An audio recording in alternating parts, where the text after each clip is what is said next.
Hello everybody, very good evening to one and all. So finally, after lots and lots of struggle, I'm live in front of all of you. I hope so that everybody is able to hear my voice properly and get to see my video properly. So guys, in this lecture, that is the lecture number 20, we are going to talk about Ashoka the Great and about his policies, about his contributions into the Indian political history as well as Indian cultural history. So welcome everyone to the class, and really apologize for this much delay because all the things were getting sorted and just messed up once, and even right now also you can see here.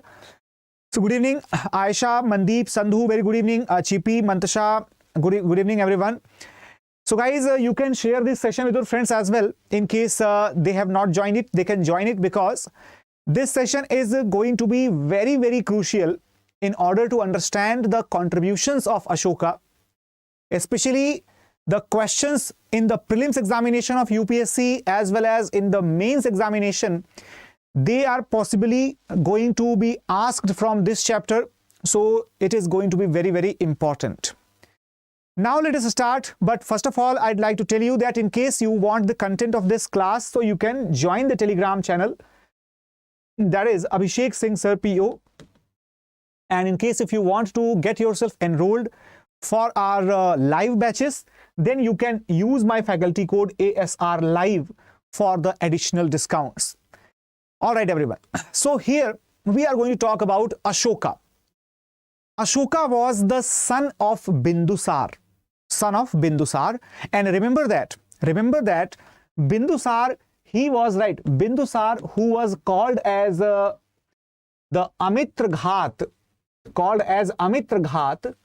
the same Bindusar, he could not pacify or revolt that occurred in his kingdom, in his empire rather, during the rule of governorship of Ashoka. So when Ashoka was the governor of Takshashila, right, there was a small revolt in the northwestern zone of Bindusar's kingdom, and it was Ashoka who went and pacified that revolt.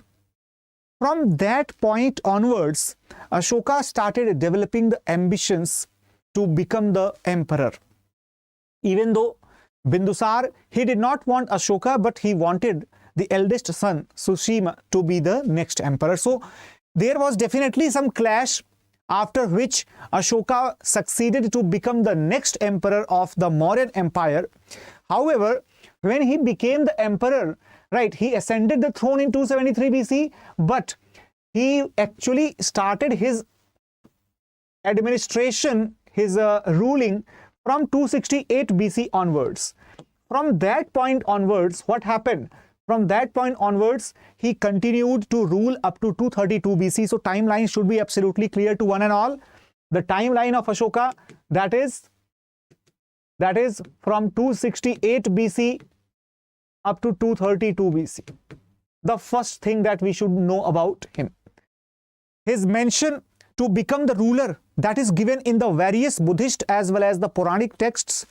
However, the most trustworthy explanations are provided in the Ashoka Vadan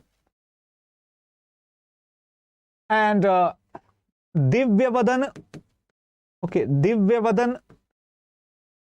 Apart from that, we also find the mentions in the Deepavans and Mahavans. Apart from that, we also have the mentions in the subsequent Puranic and Sanskrit language Buddhist texts. So Ashoka actually has been the part of quite an extensive text as well as traditional folk references. And here, let me tell you one thing. Ashoka became the lay disciple. He became the lay disciple of the Buddhism, right? Discipline, it is written here, but should be disciple. Okay, disciple.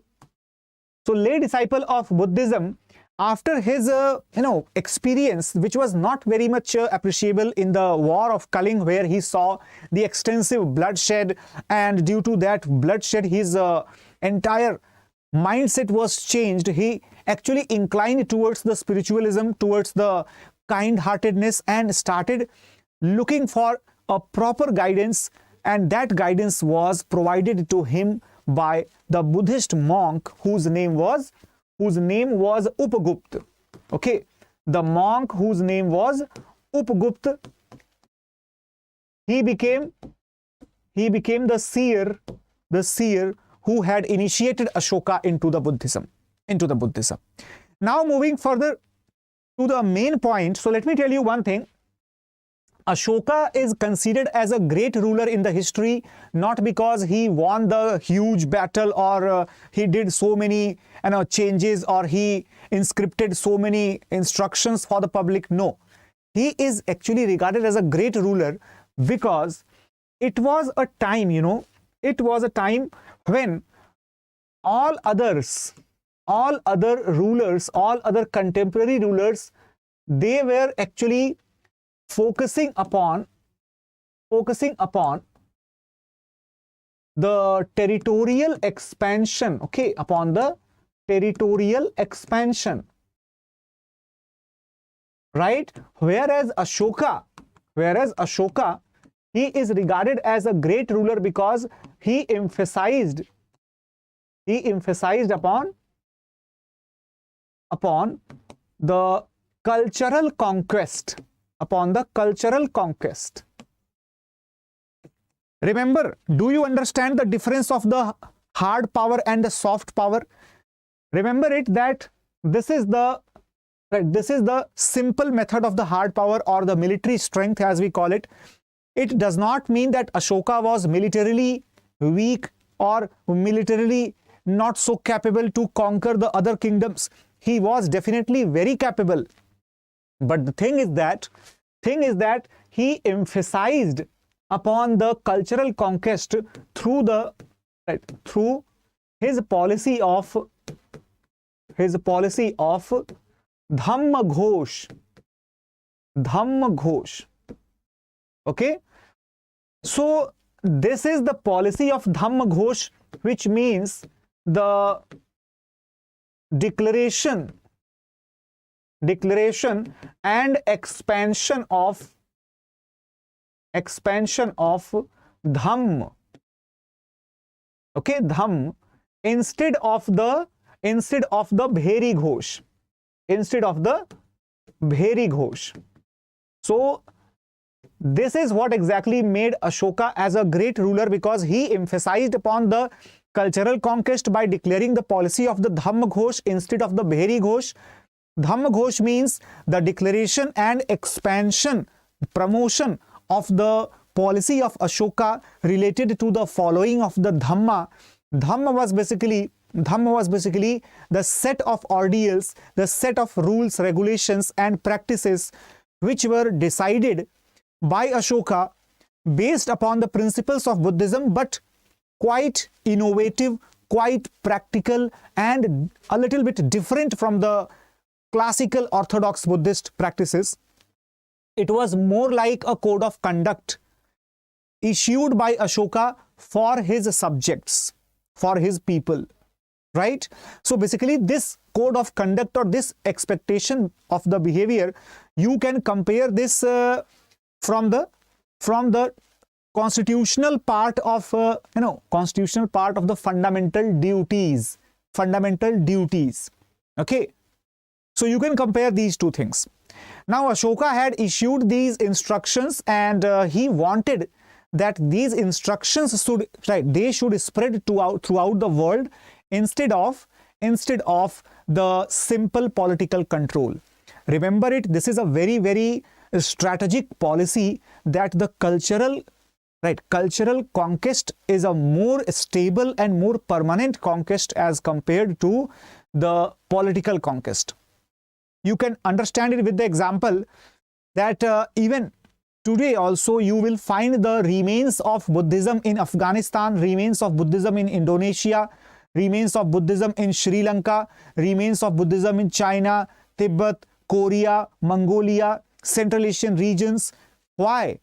Because these were actually the part of cultural conquest in which Buddhism started spreading out from India to the other parts of the world. It was primarily initiated by Ashoka. So you can say that the evidences of the victory of Ashoka's cultural messages, cultural policy, that is visible even today. But you cannot show me the evidences that where did he actually fight a war, where did he actually win a war. You cannot show that evidence, right? Now, so this is why if there is a question in the mains examination that Ashoka, right, and his Ashoka's policy of cultural expansion represents the potential of a soft power in the interstate diplomacy or in the international diplomacy, discuss. So this is actually a question which is cross-domain question that connects the modern foreign policy with the Ashoka's reference in history, and this is what we are going to see, or similar type of questions we are going to see in the upcoming examination. Okay, so you can practically apply the policy of Ashoka. That was his greatness, not that he issued so many instructions or he issued so many edicts or something like that. Got it, everyone? I hope all of you understood this point here. Yes, kindly tell me in the chat box yes or no. Now moving further, you can see the empire of Ashoka. You can see the empire of Ashoka, and here you can see very well that he retained the regions of extreme northwestern territories, except in the far southern region. Practically all of the Indian subcontinent, apart from that northeastern part, which was almost, you can say, inhabitable, right, uninhabitable due to the presence of thick forest areas, and apart from the few tribal residents, you cannot find much settlements in that area. Okay, so overall the entire portion of the subcontinent which was possible to be won, possible to be ruled, that was under the control of Ashoka. All right, everyone. Now moving further, so Ashoka's Dhamma policy. What was Ashoka's Dhamma policy? So Ashoka's Dhamma policy that cannot be regarded as any sectarian faith. What is the meaning of the sectarian faith? Ashoka did not want to start any new religion. Remember this line.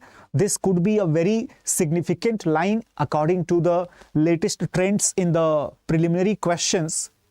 You can find 3 or 4 statements related to the spread of Buddhism or related to the policies of Ashoka. And one of those lines could be that Ashoka had the sectarian idea or had a sectarian dream through the policy of Dhamma, or he wanted to pursue a sectarian faith through his policy of Dhamma. Incorrect statement. He never wanted to establish a separate religion. He simply wanted to modify the thesis of Buddhism, the tenets of Buddhism, and the tenets of Buddhism, they were actually, simply modified and also declared by Ashoka as the general instructions for his subjects. So you can see here, the main objective was to preserve the social order. So it ordained that the people should obey their parents, pay respect to the Brahmanas and Buddhist monks, and show the mercy to the slaves and servants, etc. General code of conduct, as I told you, general code of conduct. Okay. Now, all his instructions, whichever instructions Ashoka wanted to issue for his subjects, for his people, all those instructions, they are found across the subcontinent. You can see the presence here. You can see the presence here. For example, the black square boxes, they are the major rock edicts. Okay, major rock edicts. Then the triangles are the pillar edicts. Then we have white ones as the minor rock edict. And then after that we have this This is the boundary or territorial limit. Now, Ashoka's edicts can be divided into, they can be classified into the following types. So, Ashokan edicts. Ashokan edicts. Those who do not understand the meaning of edicts basically, they are inscriptions. Inscriptions on the stone or rock surface. Rock surface. Okay. So they could be categorized into the following types. The first one, that is the stone edicts. Okay, stone edicts and the copper edicts. Okay, copper plate edicts. All right, everyone. As far as the stone edicts are concerned, we have the presence of rock edicts. Okay, and we have the examples of the pillar edicts. Okay, pillar edicts. All right, everyone. In the copper plate edicts, we only have single evidence, only one. That is at Sohgaura. At Sohgaura. This question was, again, let me tell you, this question was asked in UPSC examination, that where is the, sorry, not the question was asked directly. Question was actually asked by giving the match the following options. Okay, so there was a question having the match the following pattern. And in that question, we had Sohgaura as the copper plate inscription site and present in Uttar Pradesh. Okay. Now, in the stone edicts, we have the rock edicts as well as the pillar edicts. So, in the pillar edicts, we have the major pillar edict and minor pillar edict. Okay. Then in the rock edicts as well, we have the major rock edict, then minor rock edict, and a separate rock edict. Okay. So these are basically the different categories of the Ashokan's inscriptions. So in this way, we can completely understand the Ashokan edicts and inscriptions. Now it becomes very, very important in looking as per the recent trends of the examination. Ashokan inscriptions and the details, the descriptive details given in the different edicts, right, that number 1, number 2, number 3, the list of instructions given in the inscription of Ashoka, they can be understood in very brief through this particular detail. Now, talking about the first rock edict, that is the instruction number first. Let me tell you, these are the major rock edicts, and there are a total of 14 edicts. There are a total of 14 edicts in which the 14th edict, it simply talks about the purpose and installation of the other 13 edicts. So simply it says that, it simply tells us that yes, 13 edicts have been inscribed, have been made. So that means practically there are 13 edicts having the information, and the 14th edict is simply having the that instruction that yes, there are total 13 instructions. It is like the first point is there shall be a total of 13 points, and then there are 13 points, like that. Okay. So here, if I'm talking about the major rock edicts, so there are total 14 edicts. The first rock edict that prohibits the animal slaughter, bans the festive gatherings and killings of the animals. Remember that it talks about the non-violence.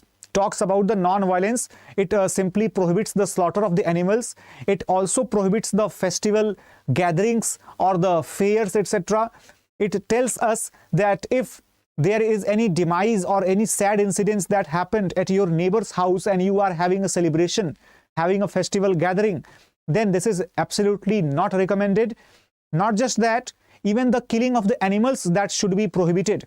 But remember the complete truth, that Ashoka himself had allowed that there should be only selected few days and only selected a few numbers of the animals who should be slaughtered in the royal kitchen. Okay, so that means in his royal kitchen there were the animals who were slaughtered for the purpose of food, okay. Apart from that, the second major rock edict that provides the basic informations and also provides the instruction for the care of man and the animal, and the information related to the kingdoms of the southern India, particularly about the Cholas, about the Pandyas, about the Satyaputra, Keralputra, Char, right. So these you could say Cheras, not Charas. These Cheras particularly, they were called as Keralputra. Okay, Cher were basically called as a Keralputra. Remember that point. Okay, so the Cheras were called as a Keralputra. Satyaputra, that was a relatively different dynasty.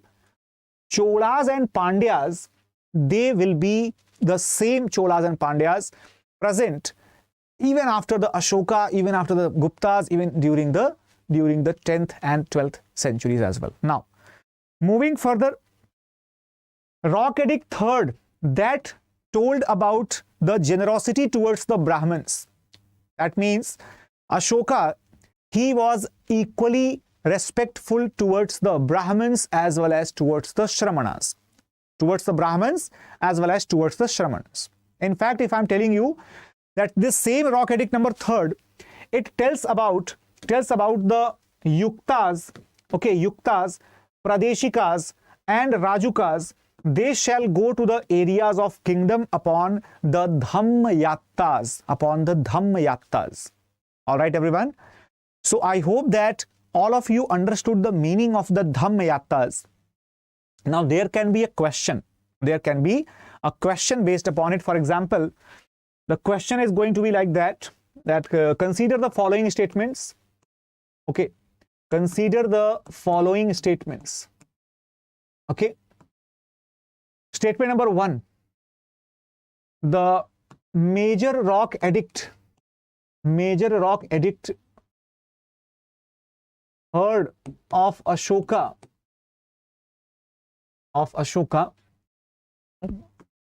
tells about the peninsular kingdoms. Second statement, the Satyaputras were present in the Deccan region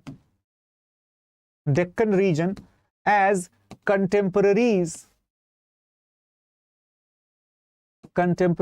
of Ashoka. Then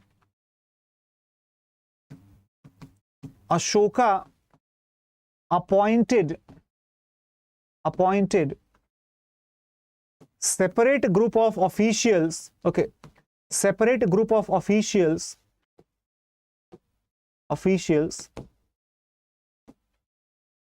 to accomplish the royal tour of distant villages.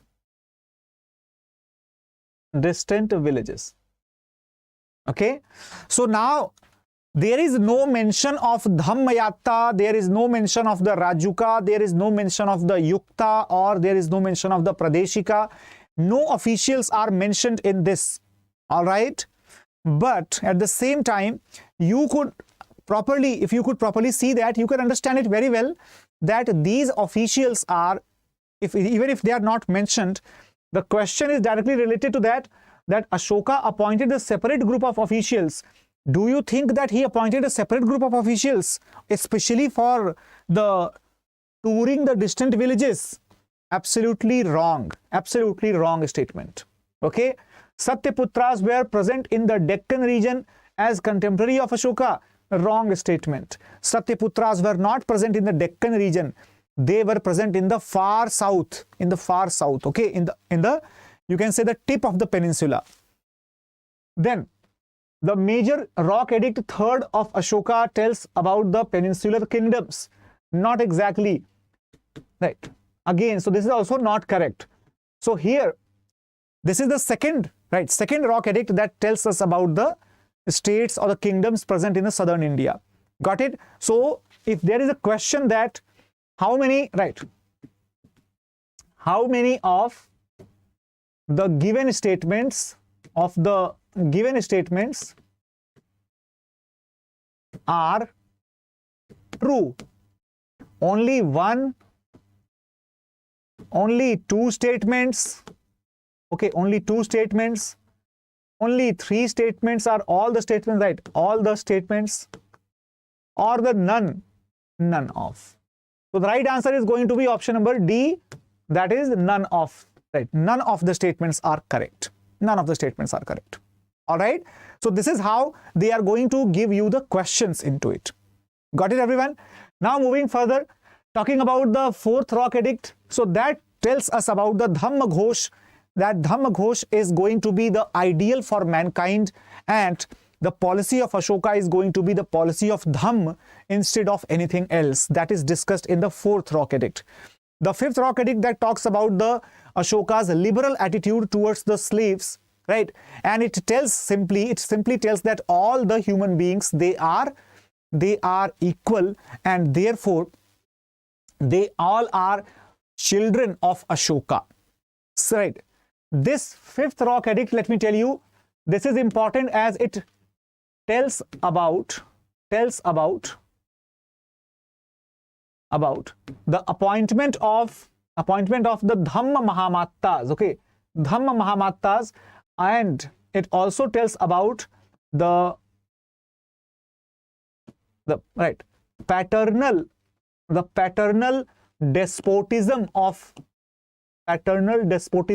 Ashoka, which means that Ashoka, he was a very strict ruler.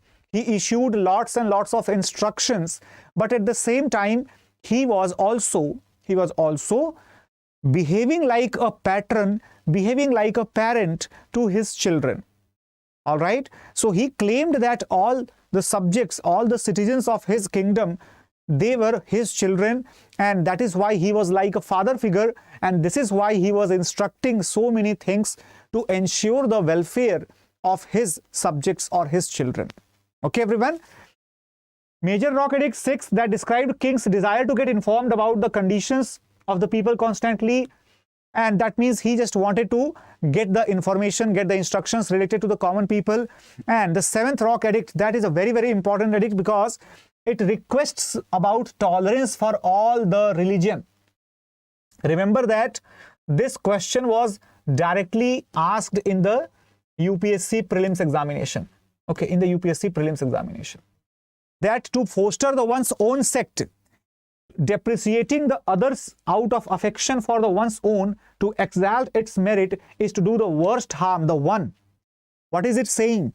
That suppose somebody loves his or her own religion, but in order to respect or increase the position of our own religion, if we start disrespecting the sentiments of other religions or the people who follow the other religions, then we are doing the greatest damage to our own religion. Now understand the greatness of Ashoka. His statement in this inscription, right, Major Rock Edict 7th, his statement reflects the truth of society even today. Even today, if you are seeing that people are, they are greatly disrespecting the religions and the religious faith of so many people, and you can understand it very, very well that how does it hampers the own religion if we are trying to damage the religion of someone else. Okay. Then Major Rock Edict 8 that talks about the Ashoka's first Dhamma Yatra to Bodh Gaya and Bodhi tree. So basically it talks about Ashoka's Dhamma Yatra to Bodh Gaya, Bodhi tree. Not just that, even Ashoka also traveled to the Nigali Sagar, right, where it is located as the near the Lumbini, right? So that place is called as the Rummendei. Rummendei, okay. So Ashoka traveled to the famous places associated with the life of Lord Buddha, and this incident is described in the 8th Rock Edict. All right. 9th Rock Edict, it talks about the popular ceremonies and its condemnation, that means prohibitions and criticism. Right. At the same time, 10th Rock Edict condemns the desire for the fame, and then other Rock Edicts, they become quite instructional. Okay. However, the 13th major Rock Edict is a very, very important Rock Edict. Why so? This is the largest inscription, and this is the one which discusses about the victory of Ashoka in the Kalinga war, and Ashoka's desire to spread his victory not through the Bheri Ghosh, but through the Dhamma Ghosh. Right, everyone? So it is believed that probably this edict was edited later on, right? And this is why, because Ashoka, once he described about his victory, but in the same edict, he also considered that Dhamma Ghosh is the greatest victory instead of the Bheri Ghosh. Got it, everyone? In the 7th as well as the 12th Rock Edict, 7th as well as the 12th Rock Edict, you will find the similar subject, that is the respect of the religion of everybody, not just the own religion. Okay, that is a very, very important point to remember, because that is exam oriented. Now, talking about the other details, because the 14th Rock Edict is, everybody knows that what is there. It is about simply telling the purpose and need of these inscriptions to the people. Now, Ashoka also had the pillar inscriptions or the pillar edicts, as I told you. So basically, he had the 7 major pillar edicts, which are very famous, right? And the instructions are almost repetitive. Now, let me tell you the purpose behind the Rock Edicts and the pillar edicts. That is very important to understand. See here, if you are going through, right, if you are going through the Ashoka's, right, Ashoka's inscriptions and edicts, okay, inscriptions and edicts here, so you will find, right, you will find that mostly Ashoka's inscriptions or edicts, you know, they are actually present in the areas which form the marginal boundary, okay, form the marginal boundary. So if you, right, if you have a look on the Ashoka's edicts and inscriptions right now, so you will realize one thing, that basically his kingdom, it had the rock edicts near the boundaries or the frontiers, right? In the Karnataka region you will find it, right? Simply, for example, Yerragudi is there, okay? In Odisha region you will find it there. In Kalsi, Uttarakhand, right, you will find it there. Shahbazgarhi, Mansehra, you will find it there. Girnar in Gujarat region, like Girnar, Gujarat region, you will find it there, right? So basically these areas, they were the marginal or boundary region, the frontier region of Ashoka's kingdom. Therefore, the rock edicts, they were more suitable to indicate the location of the boundaries of Ashoka's empire. At the same time, the rock edicts were often found at a place which was located far away from the settled regions, settled areas. However, in the areas which were settled, for example, mainly the Gangetic plains, right? Or the, Doab of Raichur, okay? Or sometimes even the Amravati region, the deltas, or here in the Malwa. So some areas which were comparatively well settled area, well populated areas, those areas had the presence of the pillars, okay, the presence of the pillars. So pillars indicated the urban centers, urban regions, and the rocks indicated the frontier or marginal or outside regions, right? And this is why we can say that the more number of the pillars present across the different places, more number of the remains of the pillars or instructions, that indicated that Ashoka's contemporary time was basically the time of urban settlements, urban culture. All right. Yes, it is correct that the rock edicts are also found, but definitely rock edicts were present on the frontier region, and that's why the great number of rock edicts indicated the greater frontier length of Ashoka, the greater empire that Ashoka had. Got it, everyone? Similarly, the minor rock edicts are actually, they were inscripted in such areas which were relatively isolated, not necessarily located in the frontier zones. Relatively isolated, but not necessarily located in the frontier zones. Okay, everyone? Now, I hope that you understood the context behind the locations of rock edicts and pillar edicts. However, if we are talking about the rock edicts and pillar edicts of Ashoka, we must understand about the art and architecture aspect of the Mauryan Empire. Okay, so Mauryan Empire, as I told you, it was a huge, extensive empire. It had, it was having a large area. Okay, large area.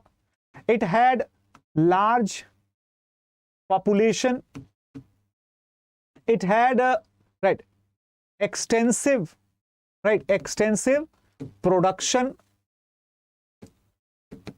So therefore there was prosperity and urbanization.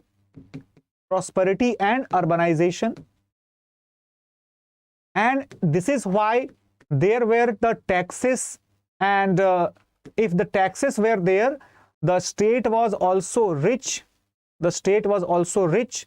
So when the area is extensive, population is extensive, okay, and the production is good, right? Trade and commerce is good. So naturally the public is rich and the state is also rich. The people are rich as well as the state is also rich. So when both of them have the money, what will they do? They will start utilizing that money to make the grand structures which would become their commemoratives, which would become their memories in the upcoming time. Also, they would construct these structures either for the purpose of religious devotion, or for their cultural connection, or simply to prove their greatness in front of the world.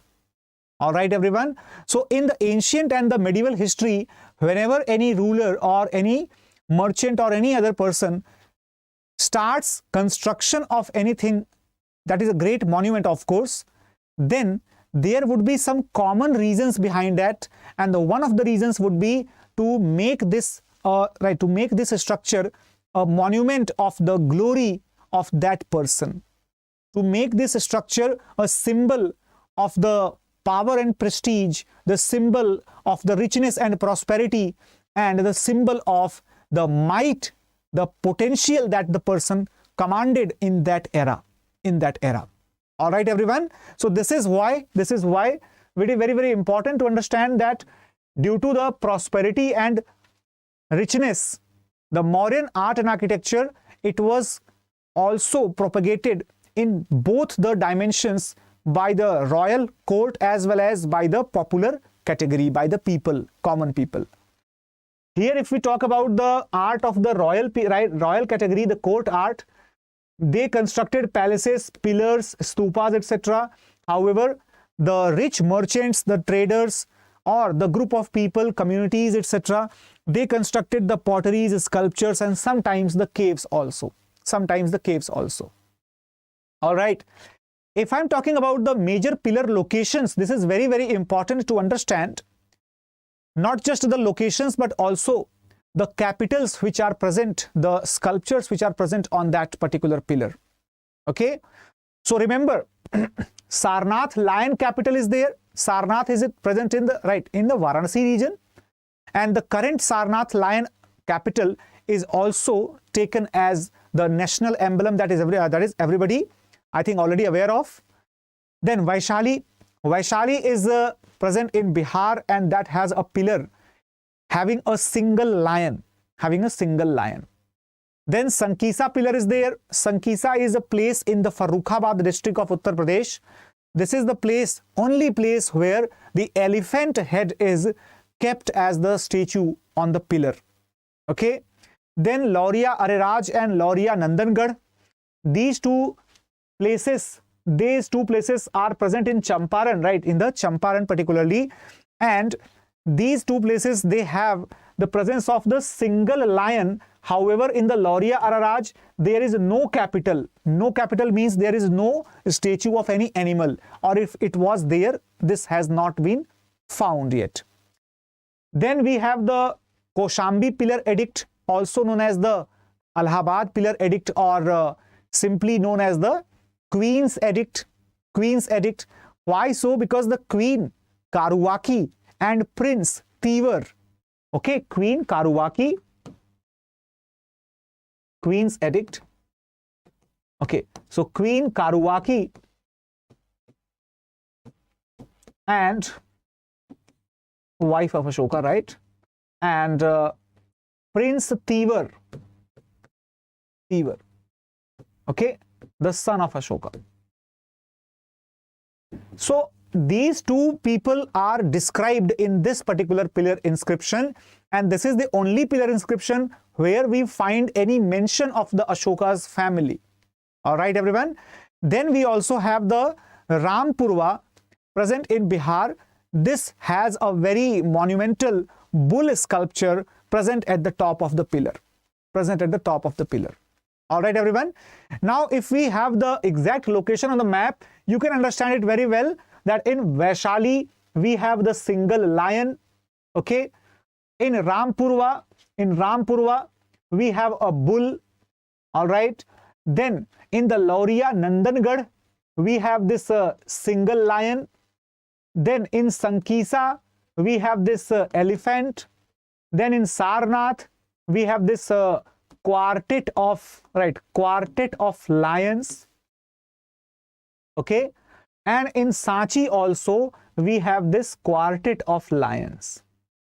What is the meaning of quartet? The four different lions, they are sitting with the backs towards each other. All right, everyone. That is the presence of the different pillar inscriptions. Here, the minor pillar locations are also there.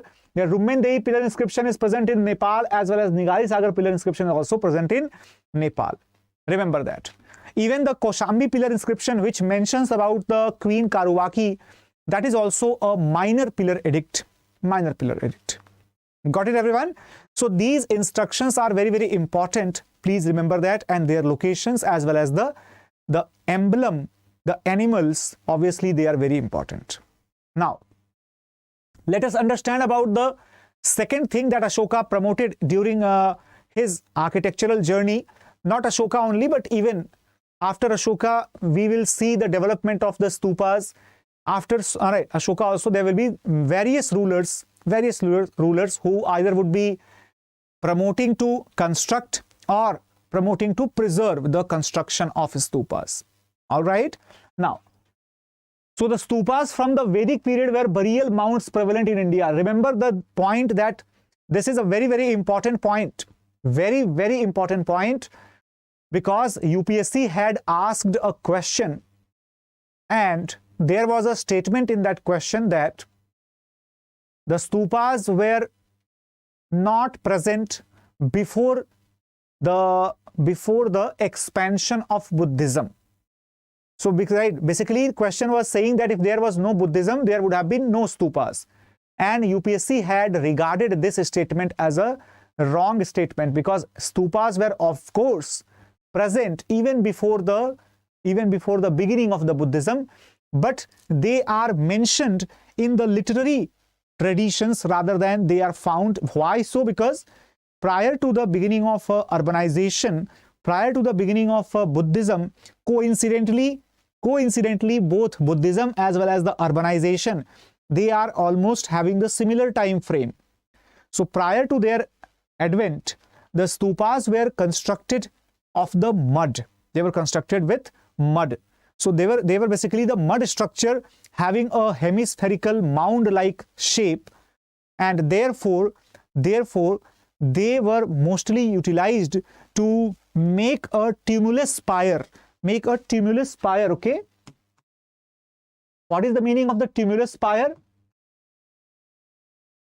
That is basically a mound which is erected in the memory of somebody who is dead. And that person must be an ascetic or a sage or something like that, right? Some spiritual person, of course.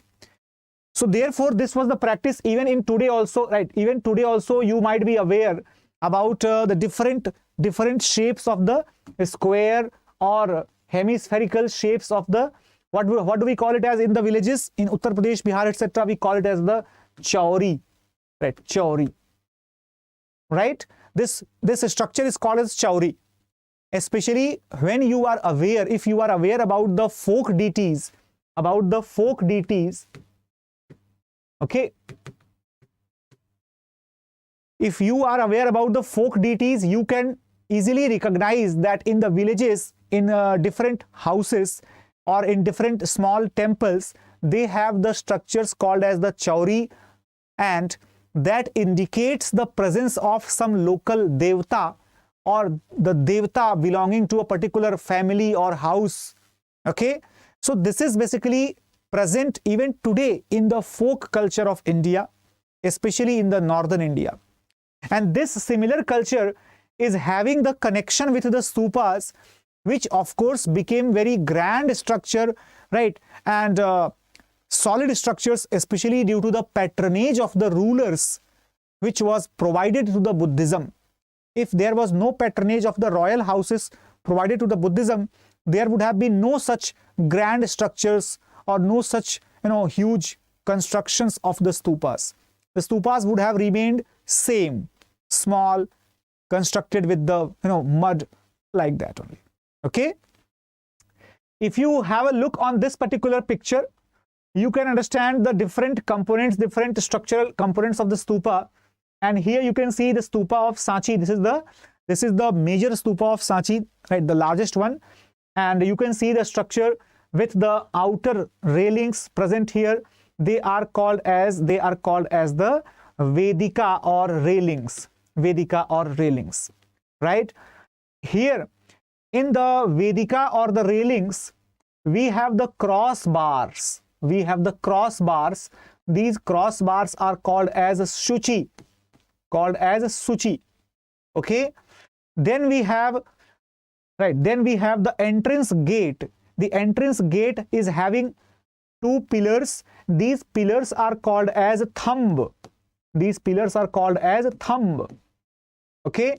Then we have a great pillar erected by, of course, Ashoka, right? This is basically the Ashokan pillar. All right, everyone.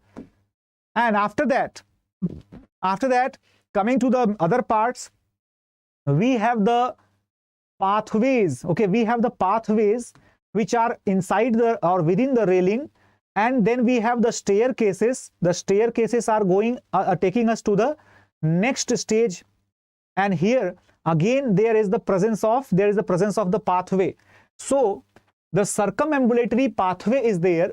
Okay, the circumambulatory pathway is there. This circumambulatory pathway is called as the Pradakshina Path. Okay, Pradakshina Path. All right. So circumambulatory pathway is present, right? That is called a Pradakshina Path. After that, we come across the major dome-like structure, which is called as egg or domical or anda, right? Anda. Then we have this box-like structure, which is basically having an enclosure. This box-like structure is called as a hermica. It is called as a hermica, and this center of that box like structure is having a straight staff, basically that stick is called as yasti. The stick is called as yasti. And there is umbrella like structure, right? There is umbrella like structure which is present across the yasti, and these umbrellas are known as chhatra. So overall we have quite a great number of the different components which are sometimes decorative, which are sometimes simply present to provide visual appeal, nothing else. The most important part, however, that is this domical. All right, everyone. Now moving further, let me tell you the description of the stupa. So basically, the stupa, as I told you, that is having a large hemispherical structure, right? But there is a significance. Basically, right? Sometimes the square, which is often surrounded by the wall within the 4 gates, right? So stupa can be either spherical or square. 4 gates are there. Okay, 4 gates are there. Remember, the significance of the 4 gates is very important for the purpose of examination. The 4 gates, called as the 4 toran, they correspond to the 4 cardinal directions, and these directions, they indicate the different events related to the Buddha's life. Okay, so here the east direction, birth of Buddha; south direction, enlightenment of Buddha; west direction, first sermon or Dhamma Chakra Pravartan; north direction, Nirvana or Mahaparinibban, right? So remember, different directions of the gates, they indicate the different meanings related to the life of Buddha. Not only that, there are different types of stupas. Okay, so in India we have major locations like Sanchi, Piprahwa, okay, then Bairat, etc. So these are the major places where we have the stupas. In fact, after the death of Buddha, immediately within that same year, there were Rajgrih, okay, Vaishali, Kapilavastu, then Alakappa, Ramgram, then Vedpeet, Pava, Kushinagar, and Pippalivan, right? Different places. How many different places? You can just simply count it down, right? You can simply count it. Rajgrih, Vaishali, okay, then 4, 5, 6, 7, 8, and 9 different locations where the stupas were immediately constructed after the death of Lord Buddha, right? However, if we talk about the oldest stupa, there is the Piprahwa. Sanchi is the most famous one. Amravati is also very famous stupa. And Bairat, that is a stupa having a very grand circumambulatory path. All right, everyone. So that basically indicates the different types of stupas, but there are the various stupas depending upon the purpose. Okay, everyone. Relic stupa.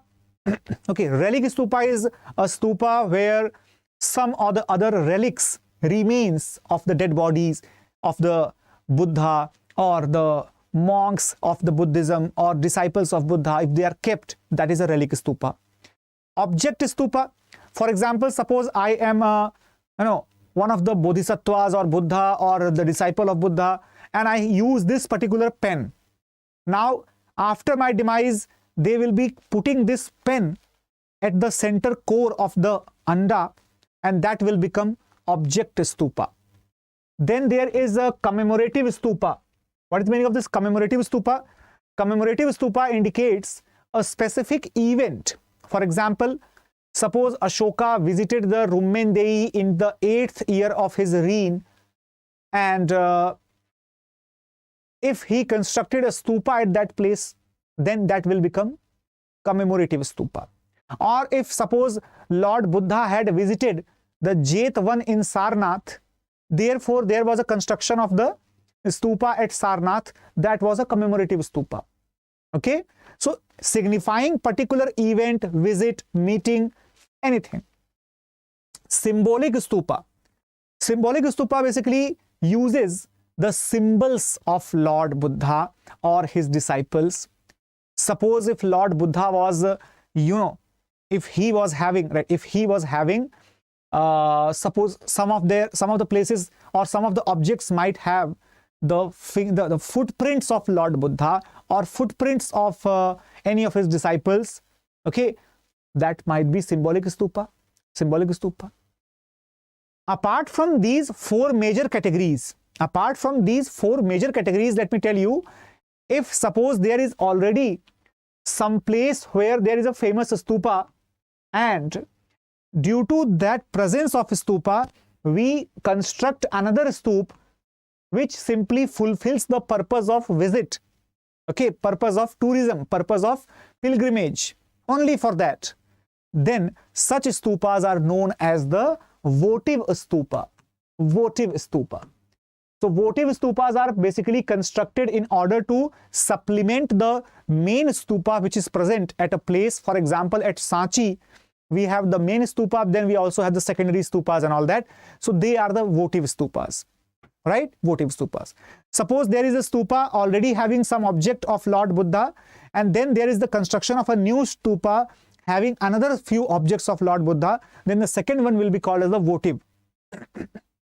All right, everyone. Second one will be called as the votive stupa. Now talking about the popular art. Popular art means the art which was obviously practiced or popularized by the common folks in the Mauryan kingdom. That included the cave architecture, very famous. Those who belong to Bihar, they must be aware about the cave architecture, especially the astonishing stone polishing of the Mauryan Empire.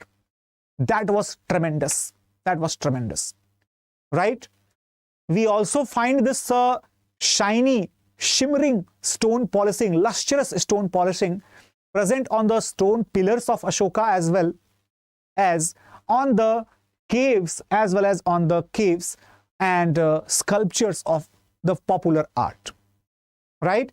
So these were highly polished, having the great interior walls as well as the decorated gated entrances. All these features were present, right?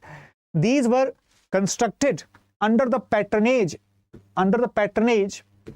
of Ashoka and Dasharatha. Okay, so Ashoka, he constructed at a place called as Barabar, right? Barabar, and Dasharatha constructed it as a place called as Nagarjuni. Okay, so these are the basically hills, Nagarjuni Hills and Barabar Hills. Okay, Barabar Hills, Nagarjuni Hills. Right, here Ashoka got constructed 4 different caves, namely the Karna Chopper, Sudama, right, Lomas Rishi or Lamarsi or Lomas Rishi, and Vishwamitra or Vishwajhopadi cave. Okay, so basically these 4 caves, all of them were dedicated to Ajivikas. I hope you have watched that previous lecture where we discussed about the Ajivikas. Ajivika sect was, right, simply the sect which believed on the fortune, on the luck. Okay, you have to tell in the comment box that who was the founder of the Ajivika sect. Very important to understand it. Now, Nagarjuni cave had 3 different caves, and it was constructed during the period of Dasharath. Even these were also dedicated to the Ajivikas. However, later on, all these 7 caves were utilized by the Buddhist monks. Remember that. These 3 places included Gopika, Vapi and Vaditi.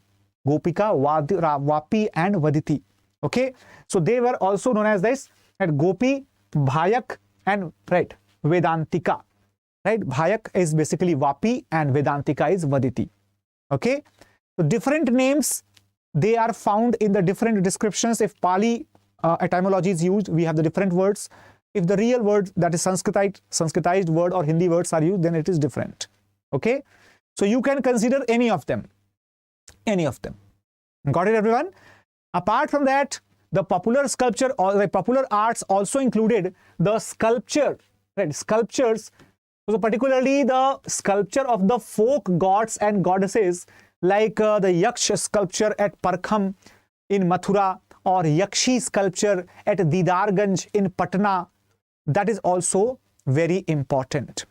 This sculpture which is visible here, right here, you can understand the visual appearance of this sculpture indicates the extremely lustrous shine, and this is basically showing the deity, folk deity Yakshi with a right fur. Right, this is basically called as the chaur, right? Now, if I talk about the sculpture art, we can also include the pottery here. The pottery during the Mauryan period, it was called as the northern black polished wares, and this pottery was identified with its shiny and lustrous, black appearance, right, which indicated the high level of skills in the polishing and shining of the objects. All right, everyone. So overall, you got the information related to the basic art and architecture of the Mauryan age. We could have included the information about the Kumarhar Palace, right? Kumarhar Palace at Patna, as well as we could also have included about the information of the pillars, in which it has the simple 4 different partitions in pillar. You can see here. If you can understand the structure of Ashokan pillar, okay, then you will realize that there are different components, right? Different components. Okay, and here it is the animal. Okay, this is abacus. All right, this is the embellishment.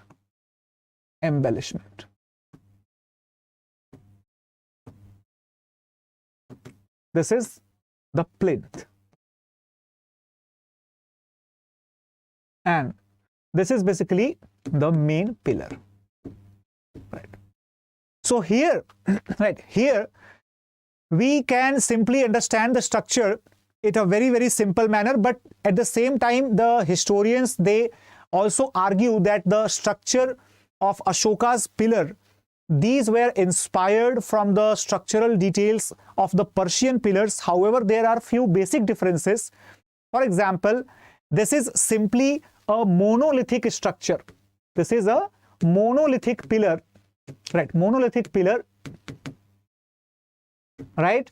Which does not have any joints present, right?